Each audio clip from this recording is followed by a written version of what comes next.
Good evening, everyone. My name is Brijender Singh, and I'm here to take a small discussion on the essay paper that was conducted earlier in the day today. Now, before we look at the topics, let me first undertake a very brief analysis of this paper. Was it easy? Was it difficult? What a student could have done here who was writing the mains? First noticeable difference in this paper, I can't call it easy, but I will also not say it was difficult, because if you selected the right topics, you would have been able to write the essay paper quite comfortably. However, in the last few years, some years back, the UPSC discarded old traditional essays where they would ask about women related issues, where they would ask about economic issues, where they would ask about journalism. They started discarding those and they started shifting towards quotes given by famous people, given by Socrates, given by Gandhi, given by Mandela. After some time, they discarded the quotes also. They started shifting towards proverbs. Today, or rather in the paper that we had today, now they started shifting to maxims. The understanding remains the same. All of them fundamentally focus on two elements. One, all these topics generally focus on life and a good life. And number two, most of these topics that are given to you will give you some sort of a difficulty, will give you some sort of a problem, and expect you to understand how, despite those problems, despite those difficulties, life can be made better. Only problem was, now what is the difference between a proverb and a maxim? Now, the maxim is even smaller. It's very brief. So my expectation is that today morning, when students saw the essay paper, ordinarily we expect some text to be written on the paper. These topics were extremely brief, extremely crisp, which is why initially some students might have been a little confused, a little shocked. But when they read it, when they understood it, I think after that they should have been able to write fairly comfortably. It wasn't an easy paper, but we can't also say it was difficult. Second, these topics, or this year's paper, has reintroduced partially agreed topics where a statement is given. Now, many students or many people, without thinking twice or without thinking much, immediately agree with the topic, that whatever the topic is saying, I have to give a statement or I have to write an essay which supports this sentiment, which supports this thought. However, that is not really necessary. Let me take one small example here before I move on. This is the paper that came. If I look at the last two topics, number 7 says, shelving hard decisions is the least ethical course. Yes, sometimes you should not give up a difficult decision. Sometimes giving up a difficult decision might be the right thing to do. How and why, we'll look at later when we come to this topic. Similarly, the last topic that was given, a good leader is one who follows the followers. The essay paper has a very strong overlap in ethics. And in ethics, we say that what is right and what is wrong will often depend upon the context. There are certain circumstances where a good leader, it could be a prime minister, could be a president, could be the CEO of an organization, could be a king from ancient times. Sometimes you will have to bow to the opinion and the wishes of your followers. Sometimes, when your followers themselves are not asking for or demanding the right thing, you will have to use your judgment and you will have to go against them. You will have to mold their opinion according to what you believe would be good for them in the long run. This year, these partially agreed topics have been reintroduced after quite some years. And here, the wrong interpretation can be fatal. If you don't understand this, if you write the entire essay saying that a good leader is one who always follows his followers, you are not going to get good marks. You will have to maintain a balance between the two. And I have to explain how that happens. And third, the reason why I'm saying that the paper was not difficult, because the selection of the topics even today remains important. Both the sections, they had some topics which can be considered easy, which can be considered comfortable. If you chose the correct topic, writing the paper should not have been much of an issue. Now, these topics, which ones were easy or which ones were difficult? To understand them, let me also look at this, the paper that was asked.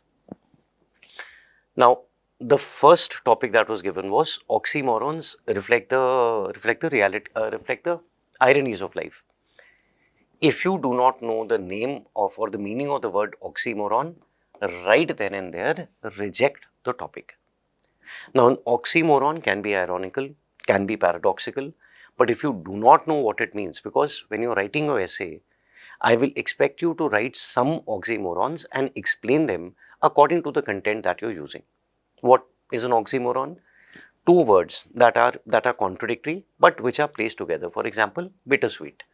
Something that is bitter also, sweet also at the same time. What example can you give here? Here you give the example of the partition of India. On the one hand, the sweet aspect, which is that we are getting freedom and independence after centuries. On the other hand, the bitter aspect, which of course was the violence and the killings that we saw during partition. Now, the rest of the content will go, but if you do not know the oxymoron bittersweet, this is an essay, unnecessarily, you will end up taking a risk. So, probably this was one essay which many students, unless you know the meaning, you should have not attempted. Number two, a very simple topic. Grateful mind is very beautiful. Who is this grateful mind? What are you grateful about? And what makes this beautiful? If you understand that, I think should be a simple essay to write. Third, a thorn is a changed bud. Now here you can make the mistake of thinking that what is given in number 3 is the same as what is given in number 1. That in every plant we have a thorn also, we have a bud also. Correct? Two paradoxes exist simultaneously. But the topic is not saying that thorns and buds are part of every plant or accompany every flower. It is saying that a thorn is a changed bud.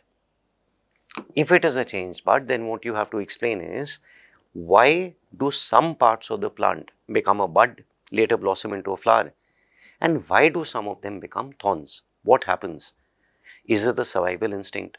Is it self-preservation? Can you relate this with the economy? Can you relate this with science? How? Again, we look at in some time. Fourth, a simple topic, when two elephants fight, it is the grass that gets trampled. Easy to understand. Many students are going to give examples here from international relations, which would be correct. But I would expect 2 or 3 paragraphs maximum to be focused on international relations. You must give examples from other aspects of human life also. For example, when we say two elephants fight, it is the grass gets trampled.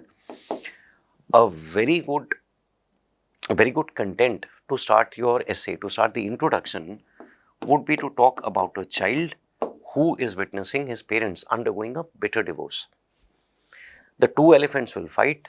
Unfortunately, the grass, which cannot move away from there, the grass that does not have the strength or the ability to fight, that grass is the one who's going to suffer the most. Start with that. Your essay will start with a very powerful introduction. Section B, nature is the symbol of the spirit. In fact, yes, this topic, when I looked at it, it reminded me that, and it made me realize that many of these topics have a strong overlap with topics that have been asked in previous years. Here, let me just take a small pause from here. Let me digress and let me just look at what they've asked in earlier years and how it compares to this year. Oxymorons reflect the ironies of life. That was asked this year. In earlier years, last year itself, what have they asked? That just because you have a choice, it does not mean that any of them has to be right. 2022. Students who are studying here in these summers with me for the essay paper, they would remember this one topic we had done, that the opposite of one profound truth can be another profound truth. Same as what is given here and the same as what is given here. Not identical, but yes, the thoughts and the understanding are by and large similar. A grateful mind is very beautiful. Similar topics again have been asked in the past. 2022, a smile is the chosen vehicle for all ambiguities. 2017, joy is the simplest form of gratitude. Nature is the symbol of the spirit, where I took a break. This is the topic that was given. Forests are the best case studies for economic excellence is what was asked in 2022. Now, forest being a metaphor or a symbol for what we learn from nature. What does nature teach us? Nature teaches us that mountains are strong, that rivers always adapt, that environmental shocks cannot be forgotten. that nature rewards and retains people who remember that you can only ensure the survival of the fittest. So from there, they were talking only about economics. Here it is a slightly broader topic. A well-educated mind will always have more questions than answers. 2024, they had asked, the doubter is a true man of science. Again, not the same, but similar. Shelving hard decisions is the least ethical course. Last year itself, they had asked, muddy water is best cleared by leaving it alone. If you understand that. Now, should you shelve hard decisions? Sometimes it is the ethical thing to do, sometimes it is not. In muddy water, sometimes when you stir it, it will become better. Sometimes when you do not stir it, only then can the problem be solved. Which is why, see, what is the point of this illustration here? That once you prepared for the paper well, after that you will not have a problem even if the topics change. Many students who I meet in the classes, in general studies classes, in essay classes, they say that, sir, we are very uncomfortable, we are very afraid of philosophical topics. Do I need to know philosophy? Do I need to know philosophers? Do I need to, borrow from my optional? Whatever is given here, the essence of your answer, the essence of your essay will depend upon what? In one word, how much diversity you can add in the essay that you are writing. Do not look at it only from one perspective. Use philosophy, use mythology, use our freedom struggle, use journalism, use healthcare, n number of issues. Use them, and as you do that, the essay will take shape and will have the diversity that any good essay should have. Number 5, a well-educated mind will always have more questions than answers. Of course, correct, because the more educated you are, the less you depend only, or the less you rely only on knowledge and information, the more you are curious, the more you are inquisitive, the more you want to explore. Now, you could be a person like Christopher Columbus, you could be a person like Florence Nightingale, you could be a person like Buddha, in different fields, but only when you have questions in your mind will you seek answers, and as you seek answers, you elevate your existence as well as the rest of the world.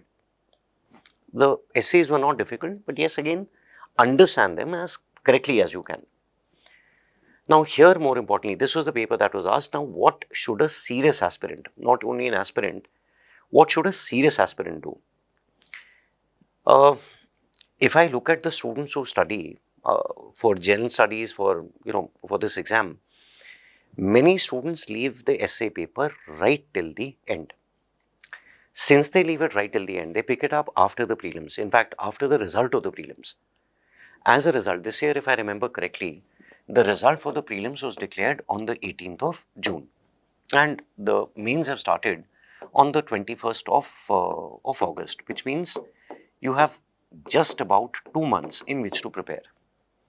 On 19th or 20th August, a student suddenly realizes that I'm not comfortable with the essay paper. What should I do? Then they run around here and there. They try and consult their friends. They join a course somewhere or the other.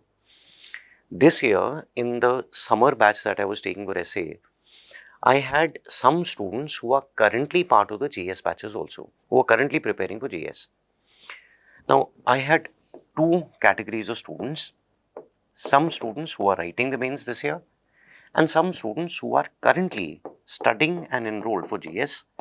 Their first attempt will come in 2027. Some of them, their first attempt will come in 2028. Now, if you ask me who worked harder, who put in more effort, who was more, more determined to learn, probably I would say the students giving the mains, because they could feel the pressure. If you ask me who was able to absorb, internalize, and utilize what was being taught better, here, surprisingly, the answer goes to these people. There are some students who, the main students' first essay that they are writing, out of 250 marks, they are getting, let's say, 103. And by the time the course ends, these people have gone up to 118, maybe 120. Second category, these students who are currently studying, who are doing GS and maybe 1 essay class a week, these students start at a level of 98 out of 250. By the time the course ends, These people are getting 145 out of 250. Now, this proves or this shows us two things. One, that probably these main students did not have the time. They had to do their optional also, they had to do their GS also, and in just 2 months' time, they don't have the ability or they don't have the resources to be able to devote to every subject. On the other hand, these students had more time, had less pressure, so probably they were able to absorb the understanding much better. Second, it also tells us now these are people who have prepared their optional and mains almost as thoroughly as possible. These are students who are relatively new, which tells us the second, the more important point, that essay content is specific to the essay. What you read in the newspapers, what you read in your books, what you read as part of your preparation, of course, will enrich your thinking, will enrich your mind, but knowing how to write it in the form of an essay, writing 1200 words, where the entire thought process flows and is integrated, is not going to be easy. You need content specifically tailored to write an essay, otherwise you're probably going to struggle even at that stage. Now, I assume that most of the students who are watching this video will be students who are aspirants preparing for next year or maybe the year after that. When you see this paper, you're not supposed to look at the analysis of the paper. You are supposed to analyze yourself. I would advise you, number one, write one essay. Any one essay which you find the easiest. Don't take a difficult one. It will unnecessarily defeat your confidence. Take one essay, the one you find the easiest. Number two, write it in 1200 words, 90 minutes in one sitting. Sit down comfortably. Time yourself 90 minutes, write whatever you think you can. Word limit is 1200 words. After doing that, number two, get it evaluated. If you can't find someone for evaluation, evaluate it yourself. If you write the essay today on Friday, you leave it on Saturday and Sunday, pick it up on a Monday. Monday, just read what you've written. You yourself will be able to realize whether it is satisfactory or not. Forget good and bad, whether you are satisfied with it or not. And when you're interpreting, or evaluates the essay, three things you should look for. Number one, is the interpretation of the topic correct? Number two, do you have diversity in your content? And number three, is there repetition in what you're saying? Like I said, when two elephants fight, the grass gets trampled. You can write about international relations. There are many examples you can give. If the US and the USSR are fighting during the Cold War, who's going to suffer? The developing world. Countries like Afghanistan, like Vietnam, will get ruined. Currently, if the Americans on the one hand and Iran on the other hand are fighting, who's going to get affected? The entire world. The Strait of Hormuz crisis. That we know. But if you write 5 or 6 paragraphs which are only talking about international relations, I will say that there is a very high degree of repetition in your essay. Yes, maybe 2, maybe 3 paragraphs you can write on this, but not repeatedly.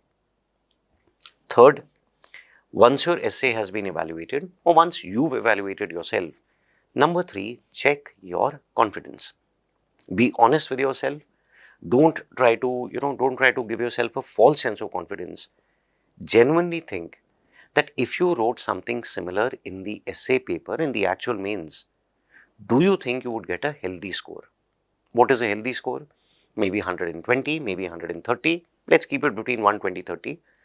Do you think an objective, neutral third person would give you those marks? If you think that you're writing on the right lines, your language is decent, your examples are good, your flow is good, then what should you do? Then practice on a regular basis, roughly one essay every 10, maybe 15 days, and keep getting these essays evaluated. If you are not getting that confidence, then what should you do?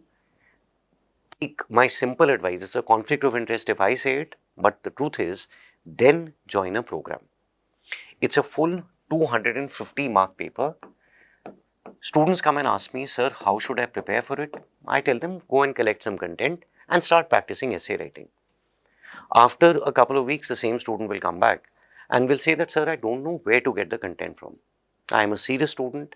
I am studying very hard. I am reading my papers also. But when the topic comes, I don't have, other than a couple of examples, I don't know what else to write. See, essay writing will take some time for you to learn. Keeping this in mind, if you think you're not confident, join a program. Keeping this in mind, let me also tell you that Vajiram is starting another program on the 20th of September, which is roughly about 1 month from today. The course will complete by the 20th of November, which means that you have 20th November 2026, which means you have more than enough time to start shifting after that completely towards the prelims. Finish the course by November 2026. Next 5.5 months, invest completely in your prelims. Give your prelims comfortably, and in June, when you finish your prelims, you have the satisfaction that essay now I only need to practice. There's nothing I need to learn. This course will have only 10 classes and only 1 class every week. It will include 5 tests. All of them will be evaluated. All of them will be accompanied with test discussions. Most importantly, as part of this course, I give the students handouts specifically made for the essay paper. And over the years, many students have come and said that, yes, sir, essay they help us with, but this content also helped me a lot in the ethics paper. Essay and ethics overlap a lot. Some students even say that, sir, these handouts have also helped me with GS paper 1, 2 and 3. Some content for healthcare, some content for IR, some content on environment. I was also able to use that data, those examples, that content in writing my GS papers. On the whole, studying this much was really beneficial for me. So, if you want, this is something you can consider, and the classes here would be conducted in an online as well as an offline mode. Now, let me come back more directly to the paper that was conducted today. First topic, oxymorons reflect the ironies of life. First thing that a student is expected to do in any essay is to interpret the topic correctly. Now, first word that I need to keep in mind is oxymoron. What is an oxymoron? Any term, any phrase that contains two words or two ideas that are mutually contradictory. For example, bittersweet.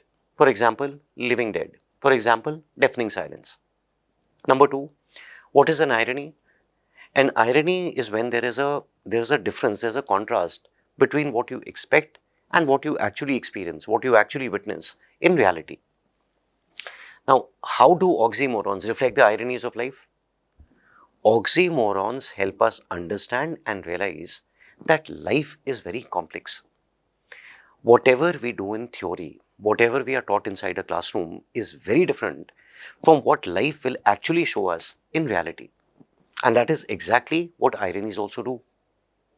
Oxymorons help us understand that life is full of ironies, full of paradoxes. It can have truths which are equally right and which are equally wrong. Simple oxymoron, that if you want to prepare a simple paradox, if you want to have peace, you must prepare for war. No matter how peace loving you are, if you are not preparing for war, you are endangering your welfare and your security, your safety in the future. Once you understand this, now when you write your essay, of course, you need content and diverse content. But in this topic, specifically in this topic, first, you will need to also show us some oxymorons. First oxymoron, bittersweet. Now here, what example will I give? The partition of India, as I said earlier also. And what is the irony over here? That yes, we were celebrating the fact that we had become independent, but simultaneously, that celebration was also tainted, was also overshadowed by communal violence. Number 2, deafening silence. When at a time of crisis, you do nothing, when you remain neutral, when you are guilty of inaction during a crisis, that is one of the worst things that you can do. Your inaction or your inertia at that point in time is so strong that it overpowers even the strongest of decisions. What example will we give here? Bhishma being silent when Draupadi was being disrobed. One of the most virtuous people mentioned in the Mahabharata, the guardian of Dharma. But at a time when he needed to just speak up and say that what was happening was wrong, he chose not to do it. An oxymoron, deafening silence, and you see it very frequently. Crimes happen in front of us, we choose to remain absolutely silent. Third oxymoron, the living dead. Here, consider the Jewish Holocaust. People who survived or who lived through the Holocaust were alive, no doubt, but they were not living. In the true sense, many of us also, as we look around ourselves, many of us are living, we are alive, but we are not living in the true sense. Fourth, a peaceful revolution. Revolution, which is supposed to be very, what should I say, very aggressive, very violent, and yet peaceful. Here, I have given the example specifically of the Darsana Satyagraha, but the entire Indian freedom movement, inspired by Ahimsa and Satyagraha, can fall under the same category. Darsana Satyagraha, what is the irony? That we use principled non-violence and suffering as a very powerful weapon against British brutality. And when this was reported, the Darsana Satyagraha, when it was reported to the rest of the world, it became a very powerful catalyst in turning global opinion against the British Empire, one of the most powerful empires of the time.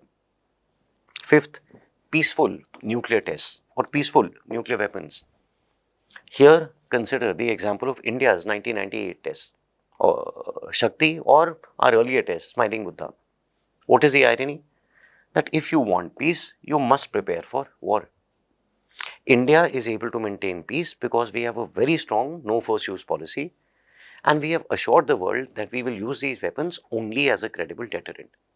And yet, the irony is not lost on anyone that to maintain peace, we are preparing for any potential war.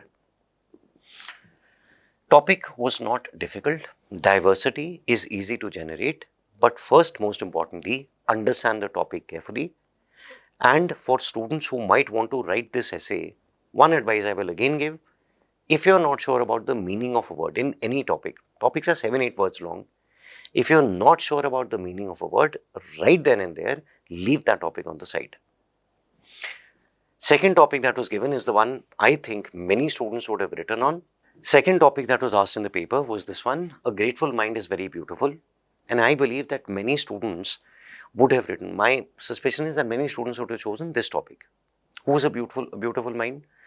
A person who's thankful for the blessings and the opportunities that they have, maybe because of their parents, maybe because of their families, or maybe because of life's boundaries. If I want to understand this, I will first take the examples of many students I see inside the classrooms. Now, if you look at an average Indian between the age of 20 to 25, the majority of them every day have to kill their dreams and hopes and have to go and work in jobs which they don't like, where they know beyond a point they will not rise, and where they know they will never be genuinely happy. Yet they have to work because they must provide for their families. On the other hand, the students that I see inside the classrooms, these are people who, by God's grace, by their parents' blessings, have the opportunity to sit comfortably and only study. Study books that were meant for students in class 11th and 12th, your NCERT textbooks. And if they study well for a year, the rest of their life can be absolutely spectacular. Yet, many students are not grateful for these blessings and opportunities. They don't focus on what they've been given, they focus on what they lack. I don't have a comfortable room to stay in. I don't have the shoes that my friend has. I don't have, most commonly, gadgets in the form of a phone. That I wish I had that so-and-so phone. And for that one thing that is missing in their life, they ignore all the opportunities that they're getting. A person who's grateful for what he has, why is this beautiful? Because this will elevate your own existence and simultaneously will inspire others. When you are grateful for what you have, this will give you a genuine sense of contentment. This will keep you humble. And most importantly, it will teach you optimism. That if I don't have it today, it doesn't matter. Using what I have today, I can build a better future for myself. And whatever is lacking today, I will definitely be able to acquire that in the future if I so want. This now will teach you, that gratitude will teach you that life does not have to be perfect for a person to be happy. You may not be very good at communicating, it doesn't matter. You may be excellent at analyzing facts. You may not have all the material possessions, but you have a brilliant mind which will get you whatever you want in the future. But it is only when you're grateful for these blessings and opportunities that you'll actually appreciate what you have and will work towards what you want. Now, here, if I want to give some examples, number one, I will take an example from the Mahabharata of this person called Eklavya. What is he grateful for? That he was able to learn archery by just making a wooden. Dronacharya never accepted him as a pupil. How did he learn? He made a mud statue of Dronacharya. In front of that, he practiced. From there, he is grateful that he is learning archery. And why is this a beautiful mind? Because Eklavya's, what should I say, act of cutting off his thumb as Guru Dakshina, giving it to his teacher, exemplifies the Guru Shishya Parampara, the Guru Shishya ethos that we in India celebrate. Number two, Krishan versus Karan. Now, both of them, if you look at them, both of them were, I won't use the word abandoned, but both of them were not able to live with their respective mothers, their birth mothers. Krishan had to leave his mother and live with Yashoda. Karan was abandoned by his mother and was brought up by a different couple. Both of them had two mothers. Krishna was grateful, Karan was not. At a point in the Mahabharata, when the two of them are talking, Karan complains that my life has been very difficult. I was born into a royal family, but my mother never accepted me. I was adopted by a charioteer and his wife, but I never got the social status that I wanted. I wanted to get married to Draupadi. I was the best archer at a Swayamvar, and yet I was not able to marry her because she scorned me because I belonged to a lower social station. Krishna, on the other hand, tells him that you're complaining about this. You think about my circumstances. I too had to leave my parents because my own uncle was trying to kill me. Number two, but I am grateful for everything that has been given to me. I am grateful that I have not one but two mothers where both of them love me equally, care for me equally. When you are grateful for what you have, now what will that give you? Krishna enjoys happiness. Karan, unfortunately, has to suffer the resentment that he holds against others. That is why we say a grateful mind is genuinely very beautiful. Number three, community kitchens during COVID. These people who are running these community kitchens, what were they grateful for? That they were more blessed, that they were more fortunate than others. I am a simple middle class person in India, living in a flat in Delhi, in Bombay, in Indore. Every night or in the daytime also during the COVID lockdown, I see hundreds of people walking thousands of kilometers to reach their home. At that time, I am grateful that I at least, even though there is no work happening, even though I'm not earning money, even though my business has shut down, I'm grateful that I have some money in my bank account.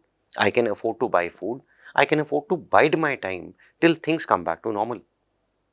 And since I'm grateful for what I have, which many other people do not have, how does this become beautiful? Because I realize that I should be willing to share my blessings with others.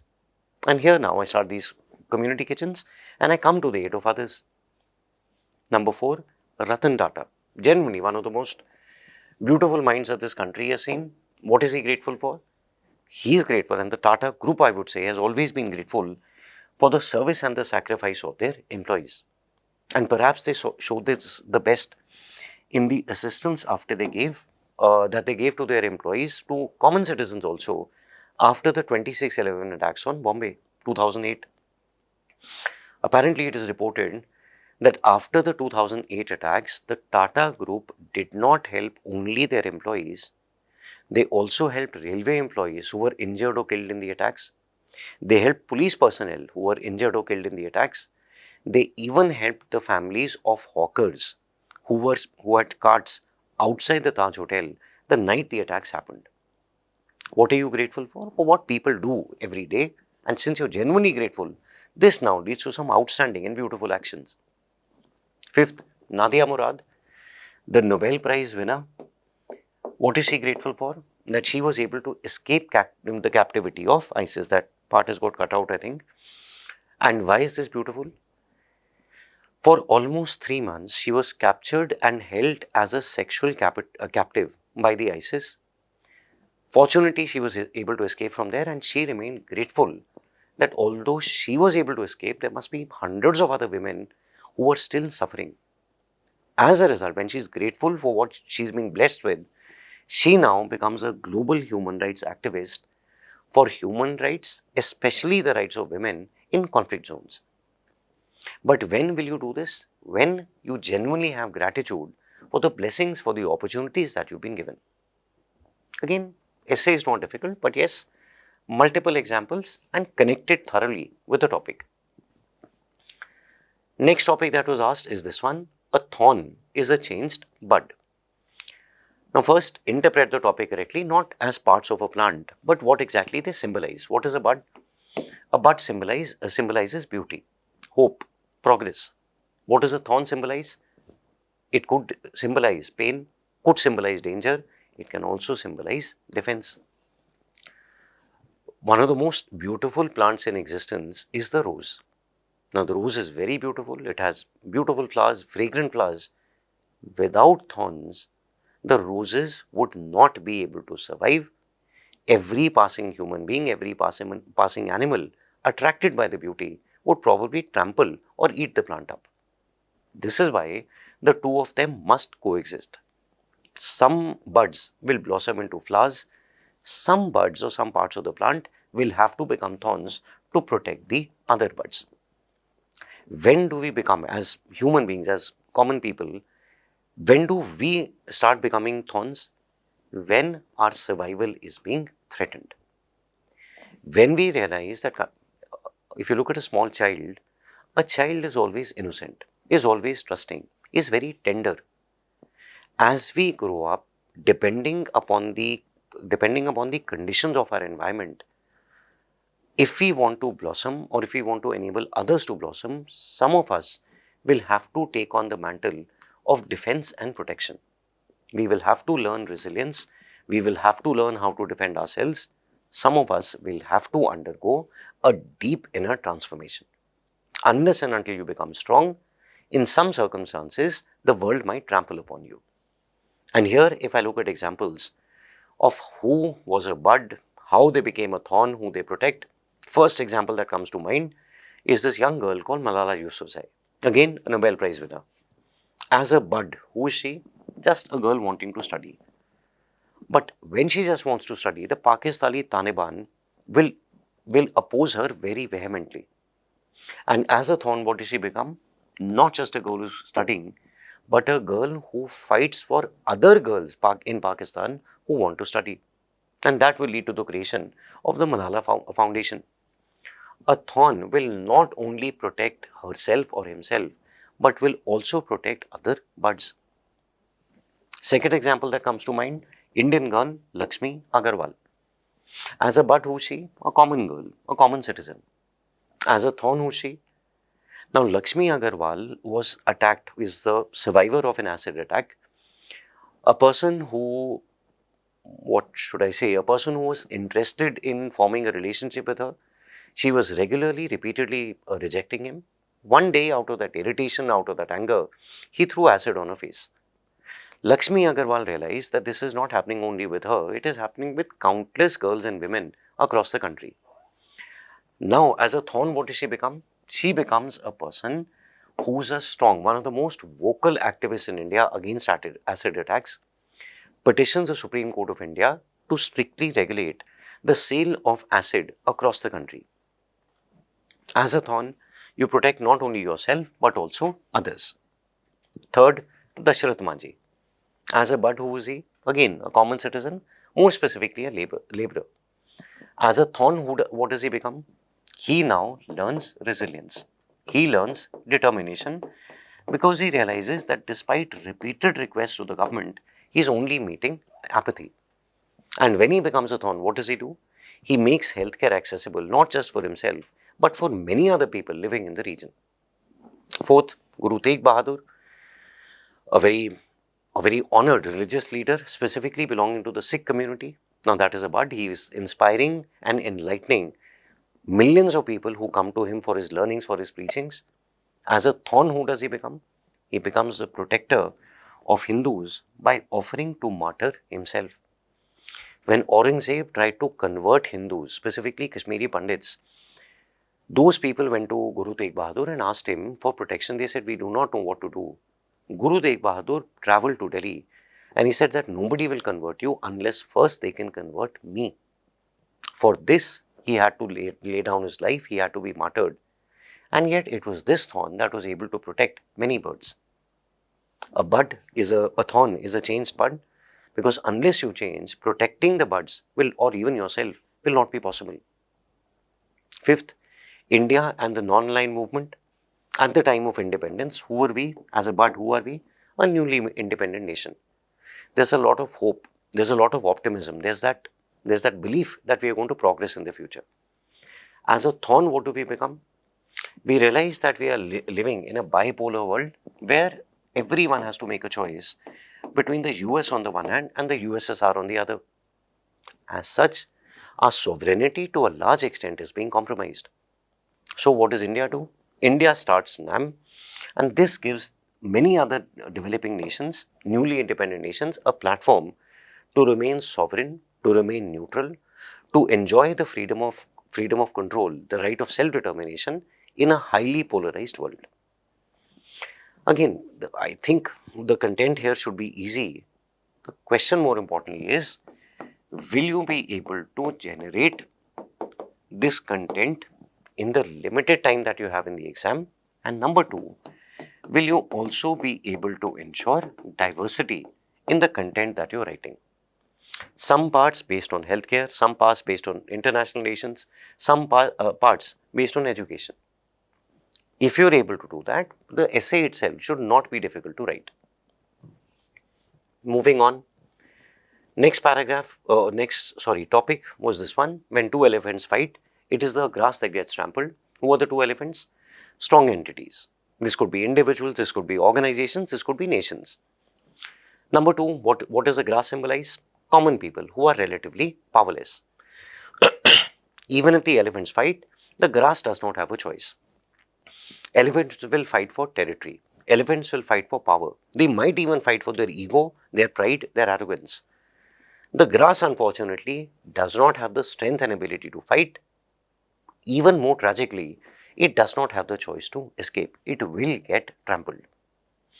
Now, those who have, what does this topic tell us? That those who start a conflict, those who initiate a conflict, escalate a conflict, often do not have to bear the greatest cost. If you look at climate change today, what is accelerating climate change?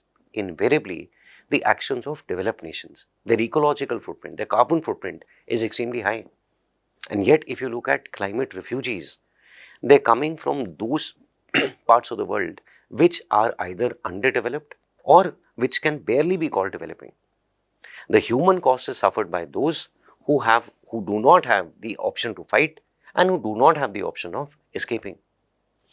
But when you write this essay, this particular essay, do not restrict yourself only to international relations. Ensure there is some diversity in what you're writing. For example, the Cold War, who are the two elephants? America and the USSR. And who suffers? Developing nations. Both these countries know that they cannot openly enter conflict with each other. So what will they do? They will enter into conflict with those countries which are subsidiaries or alliances of the originals. For example, the Vietnam War. For example, the complete devastation of Afghanistan. Number two, the Strait of Hormuz, what is going on right now? US and Iran, the two elephants, but who's suffering? The entire global population, including India. Gas prices, you think about, especially about a month back, I would say. Third, partition. At that time, who are the two elephants? Congress on the one hand, Muslim League on the other. But who will suffer?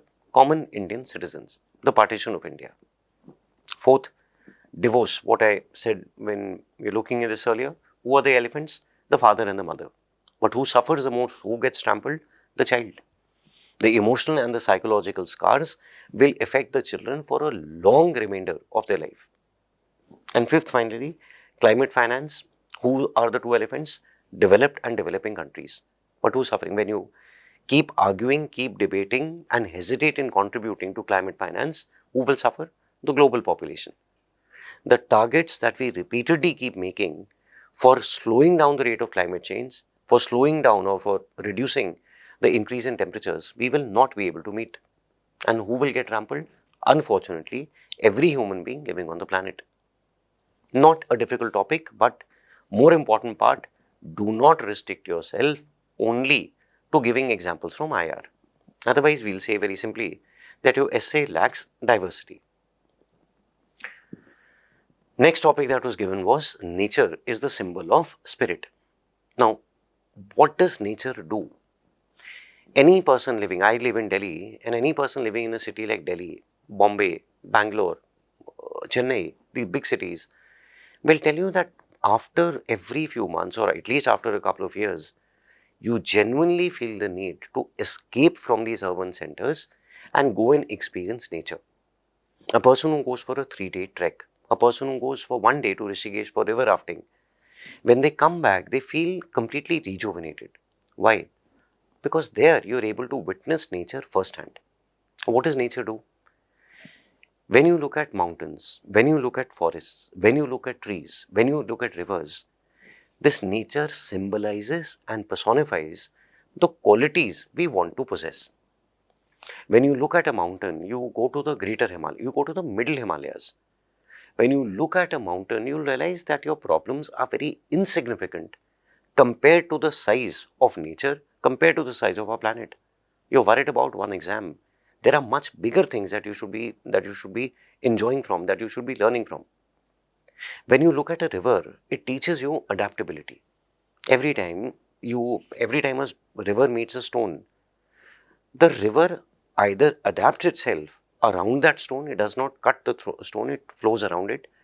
Number two, a river teaches you patience.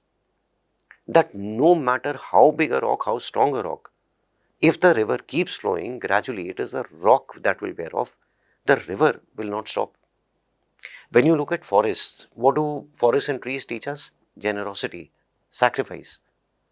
Trees grow, they give us shade, they give us fruit, and whether it is now, whether it is a few centuries back, trees have been fundamental for human existence in making the surroundings in which we live. Our homes, our furniture, the way we live, everything is based upon them. Nature also teaches you that if you want to survive, only the fittest will survive. Nature teaches you that environmental shocks cannot be avoided. You must be prepared for them. As you admire, as you observe nature, we recognize and we nurture such qualities within ourselves also. The strength of mountains, the adaptability of trees, the generosity, the adaptability of rivers, the sacrifice and the generosity of trees. Now, when you have to write this down, what do you mean by symbol of the spirit? Something that enables us to understand what we genuinely want, what is genuinely true. Now, as you write this, the examples should be connected with the topic. First example that I'll give here is lemon tree hotels. Now, what is the symbolism of nature? That every living creature has a place. Whether it is an ant, whether it is an elephant, every living creature has a place in nature. Keeping this in mind or learning from this, what is lemon tree hotels understood? That while almost every person wants to work, wants a dignified livelihood, one group of people who are often ignored in economic activities are people with disabilities. Learning from nature, Lemon Tree Hotels is one of India's foremost organizations that hires people with disabilities even for front-end operations. This has two advantages. One, gives them a dignified livelihood, and number two, for Lemon Tree Hotels, gives them employees who are usually more committed to their work, more sincere with their work compared to the other employees. Second example that we use here is the barbell strategy of the government of India. Now, what does nature teach us? That there will always be environmental shocks. So, when we witness the beginning of COVID, this is February, March 2020, the government of India immediately adapted to these shocks. The barbell strategy had two components. Number one, buy time to improve your health infrastructure by imposing a lockdown, reduce transmission, reduce physical contact. Simultaneously, to ensure that people do not have to suffer beyond a point, we created many safety nets. For example, the largest free food distribution program in the world. Why? Because nature has taught us, has taught our government at least, that there will always be shocks coming from the environment. You must be willing to adapt and adopt even at the last possible moment. Third, the economic reforms of India, the LPG reforms. What does nature teach us? That only the fittest will survive. Prior to the LPG reforms, our GDP growth rate, what is it called? A Hindu rate of growth. Very, very slow. 3%, 3.5%. And when we realize that only the fittest will survive, our domestic industries must be strengthened, must be promoted. What did we do? We discarded protectionism. As we discarded protectionism, as we introduced competition, regulated competition, gradually the strength of the economy started improving. And we witnessed times when our GDP growth rate has touched double digits. Fourth, vaccine Maitri. Now, nature teaches us that you reap what you sow. Whatever you give to the world is exactly what you're going to get back in return. When India started the vaccine Maitri, I think if I remember correctly, 110 countries or 111 countries have been given free vaccines under this program. And what is the impact? That it has significantly bolstered, significantly improved India's global image and India's soft power. Fifth, individual example, Shrikant Bola. Now, what does nature symbolize? Adaptability of rivers. That every time there's a stone in the path of the river, every time you face an obstacle, don't give up. Move around the stone, be patient and adapt. What did he do? Shrikant Bola was born visually impaired. I'm sure you've heard of him. He was born visually impaired. He had one overarching ambition that he wanted to study in an IIT. IITs did not accept him. They denied him admission, again because of his visual impairment. Now, the IITs in India are modelled on the Massachusetts Institute of Technology, MIT. Shrikant Bola, denied entrance by the IITs, what did he do? Applied to and secured admission in MIT itself. Where do you learn this from? The ability, the adaptability, the perseverance that rivers show us. That is why we say nature is the true symbol of the spirit. If you learn from nature, there are many positive impacts you can bring in your life as well as the lives of others. The next topic given was this one. A well-educated mind will always have more questions than answers. Now, what is a well-educated mind? Well, genuinely speaking, I ask students in class, are you people well-educated? They say yes, and I have to tell them that you think so, but my suspicion is that many of you are well qualified. What do you mean by well qualified? That you hold with you a degree. You've done your MBBS, you've done your chartered accountancy, you've done BCom honors, you've done a master's, you got a doctorate. That's well qualified. On the other hand, what is well educated? Someone who's not restricted to information or the status quo, where you don't just know the information or the knowledge given to you, you are willing to go beyond that. A well-educated mind is a mind that is curious, a mind that is inquisitive, a mind that genuinely a person who wants to explore. Now, a well-educated mind, why will this person have more questions than answers? Because answers will only help us understand what has already been proven, already been found, already been established. On the other hand, questions will help us uncover the problems that we are facing right now. I know that if I talk about answers, you ask me something about nuclear fission. If I am knowledgeable, if I have done physics, I will give you all the answers. On the other hand, a well-educated mind will help us identify those problems that we've not been able to answer. For example, the Higgs boson particle. As I start raising these questions, I will initiate a discussion on them. When I initiate a discussion on these topics, even initiate the discussion, this will enable inquiry, that will enable progress, and that finally will lead to innovation. A few years later, the questions of today would have transformed into the answers, but we will need even more questions in the future. Only those people who have had the ability to question have been able to bring about genuine improvements, innovations and progress in the world. First example I'll use here is B.R. Ambedkar. What is this question? Simple question.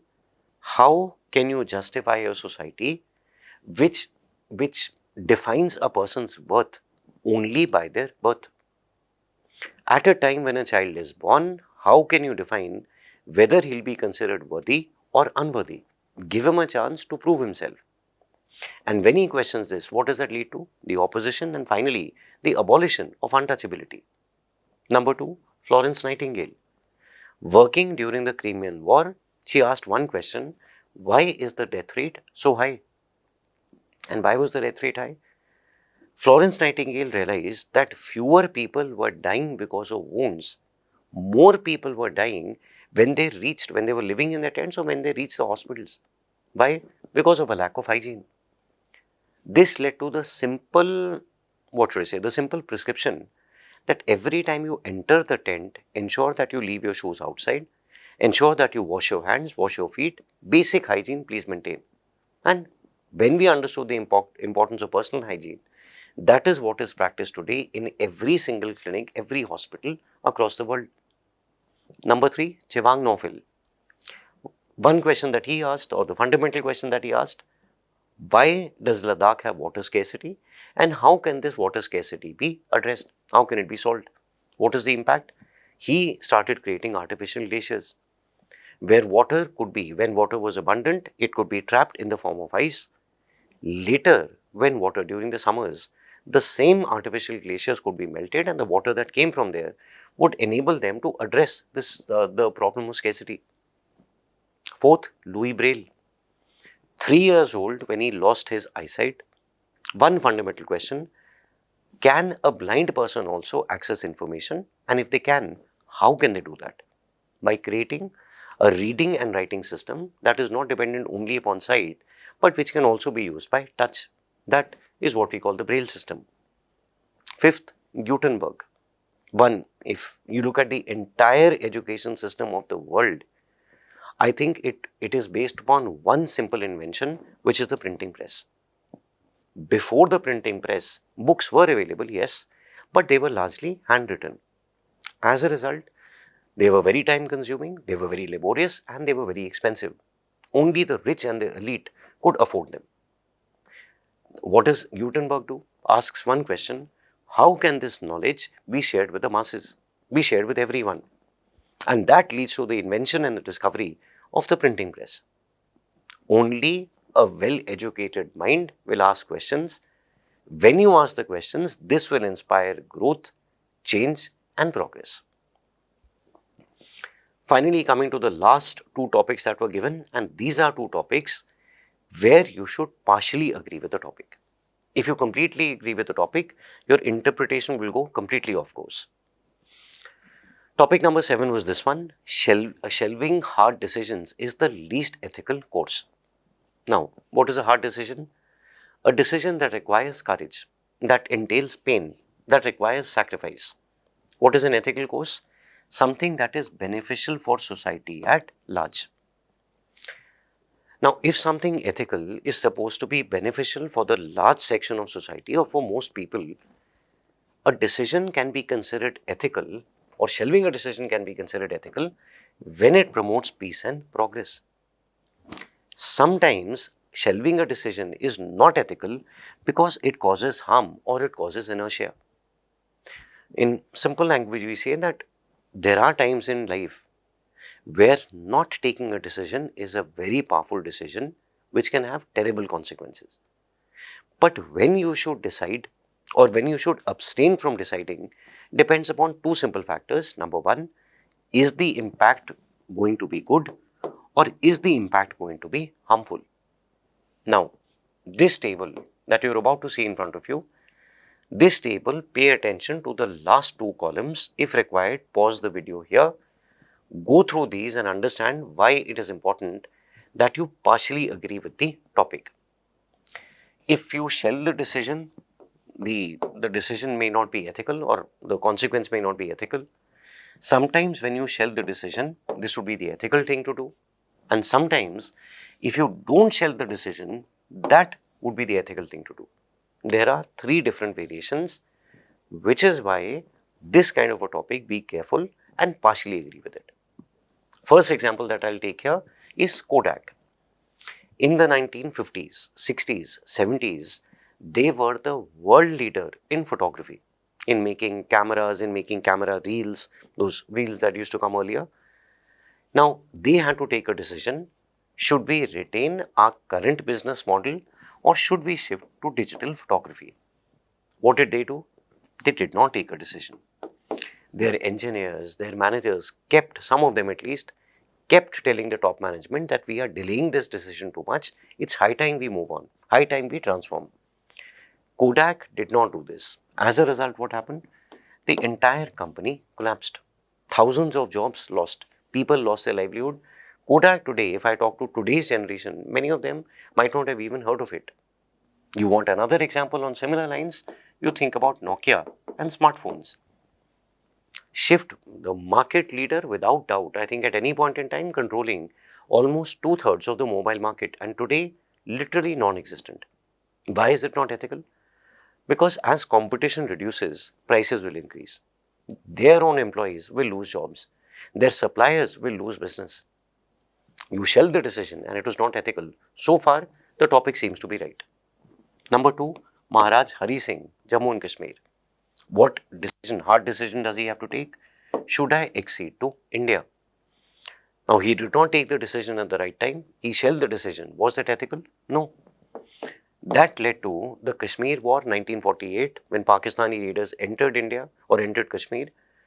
At that point in time, the timely intervention of the government of India prevented the situation from further escalating. But even today, Kashmir, one of the most beautiful regions on the planet, has become one of the most troubled conflict zones of the planet also. Why? Because you shelved the hard decision, and that of course cannot be considered ethical. Sometimes when you shelve a hard decision, that can also be ethical. Here, the example that I'll take is Japan and the US. Now, every citizen or every statesman in Japan at that point in time would have considered the Americans have dropped 2 atomic bombs on Hiroshima and Nagasaki, literally vaporized their populations. Hard decision, should we seek revenge? Did they shelve the decision? Yes. Was that ethical? Yes. Why? Because it immediately brought the Second World War to an end. In reverse, same example, if you reverse it, that is America and Japan. What is America's hard decision? Should we take revenge for what has happened at Pearl Harbor? Did they shelve the decision? No. Was that ethical? Probably not, because that further escalated the casualties in the Second World War. Sometimes when you shelve the decision, that can again be ethical. Nelson Mandela, 27 years in jail. Hard decision. Should I take revenge against my opponents? Did he do it? No, he shelved the decision. And that was ethical. Why? Because he was able to unite and unify his country, heal the wounds of apartheid. And finally, sometimes when you do not shelve the decision, that can be the correct thing to do. Mahabir Phogat, the father of those 2 famous wrestlers, Geeta and Babita Phogat. What is the hard decision? Should I train my daughters in wrestling? Should I oppose my traditional and patriarchal society? Did he shelve the decision? No. And that was ethical. Why? Because between the 2 of them, these 2 sisters have not only won many medals for India, but have also inspired an entire generation of girls to enter sports and to excel in sports. This is why the examples are easy. These, I hope you will be able to generate. More importantly, this topic, be careful, don't completely agree with it, partially agree. If your interpretation is wrong, students come and say that, sir, this is my second mains. First mains I got 123 in the essay paper, second mains I got only 80 marks. What went wrong? Probably the most logical reason for that would be that you did not interpret the topic correctly. And last topic that was asked in the paper today, a good leader is one who follows the followers. Now, this again is a topic that you partially agree with. If a leader is only confined to the opinion of his followers, what is this called? This is called populism. You only want to keep the people happy. Other extreme is a leader who completely disregards what his followers are saying. No matter what the people want, no matter what their problems are, you don't listen to them. What is that called? That is called being authoritarian. Neither of them can be called a good leader. Who's a good leader? A good leader takes decisions based upon their merit, not what his followers are asking for or not what he believes is right, but a combination of the two, a balance between the two, and always keeps in mind the long-term consequences for the welfare of his followers, for the welfare of his people. Sometimes you follow your followers, that is the right thing to do. Sometimes you take your own decision going against your followers, and that might be the right thing to do. Let me take a couple of examples here. Mahatma Gandhi, what did the followers want? They wanted violence. Think of Chauri Chaura. Did he follow them? No. And because he remained true to Ahimsa and Satyagraha, that was one of the most important factors in our struggle for independence or in our securing independence. Number two, Nelson Mandela, what we were just discussing with the previous essay also. His followers, predominantly the black population in South Africa, when he was released, what did they want? They wanted revenge against the whites. Did he follow his followers? No. And that led to the unification of South Africa. The wounds of apartheid, which had affected the country for almost half a century, they were able to move past them because he did not listen to his followers. Who listened to his followers and did the wrong thing? Hitler. What did his followers want? Especially after the, what should I say, the pain and the humiliation of the First World War, his followers wanted Aryan supremacy. Did he listen to them? Yes. And some of you will say that, sir, even his followers listened to him. Unfortunately, in that echo chamber that you've created, reinforcing each other's very misplaced notions, what will that lead to? The Second World War, the Holocaust, and the utter devastation that Germany saw. Sometimes you listen to your followers, and that is a good thing to do. Sundarlal Bahuguna, what did his followers want? Stop deforestation. He listened to them. That the only way to stop people who want to illegally or want to forcibly fell trees is to hug the trees themselves. What is that? The Chipko movement. And finally, Aruna Roy, former IAS officer. What did her followers want? The Mazdoor Kisan Shakti Sangathan. They wanted greater transparency in the working of the government. Did she listen to her followers? Yes, and was instrumental in creating the Right to Information Act in India. Sometimes you listen to your followers, that is the good thing to do. Sometimes not listening to your followers can lead to the right result. That is why, again, this topic and the previous topic, when you're looking at this table that I'm showing, pause it, understand it carefully, and internalize one simple aspect. If your interpretation of the topic is not good, your entire essay will go off track. Right? This was a simple discussion on, or a small discussion on the essay paper that was conducted earlier in the day. And one final point I'll again leave you with, be clear about your current status in the essay paper. If you've never written an essay, if you're uncomfortable in writing, if you're not feeling confident, join a program that is probably the simplest and the best, most time effective way to improve your preparation. Thank you very much.